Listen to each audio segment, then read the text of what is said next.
Hello बच्चों, the question says the common difference of AP 1/3 comma 1 minus 3B upon 3 comma 1 minus 6B upon 3 comma so on is options are 1/3 minus 1/3 B and minus B। तो यहाँ पर हमें एक given series है जो कि AP में है, उसका हमें कॉमन डिफरेंस फाइंड आउट करना है। तो इस क्वेश्चन को सॉल्व करने के लिए यहाँ पर हम की कंसेप्ट यूज कर रहे हैं, that is the formula of common difference of AP is equals to A2 minus A1। अब A2 माइनस A1 क्या है? Second term minus first term. अब किसी भी दो कंसेक्यूटिव टर्म का डिफरेंस आपका कॉमन डिफरेंस होता है।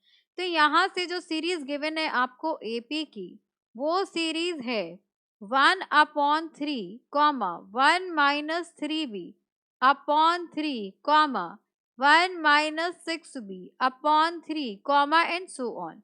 अब हमें AP डिफरेंस फाइंड आउट करना है, तो इनका डिफरेंस भी सेम होगा और इनका डिफरेंस भी सेम होगा। तो यहाँ पर इसको A1 ले लीजिए, इसको A2 ले लीजिए, इसको A3 ले लीजिए। तो D आपका A2 माइनस A1 भी हो सकता है, A3 माइनस A2 भी हो सकता है, सेम आएगा। तो हम D बात करते हैं, D is the common difference which is A2 minus A1। अब यहाँ पर इसको सॉल्व करेंगे, so D will be equals to A2, देखिए क्या है आपके पास 1 माइनस 3B अपॉन 3 है and minus A1 is your 1/3। तो यहाँ पर आ गया आपके पास माइनस 1/3। अब एलसीएम लेंगे, एलसीएम लेने पे ये आपके पास 3 हो जाएगा। This will be 1 minus 3B और ये आपका -1 हो गया।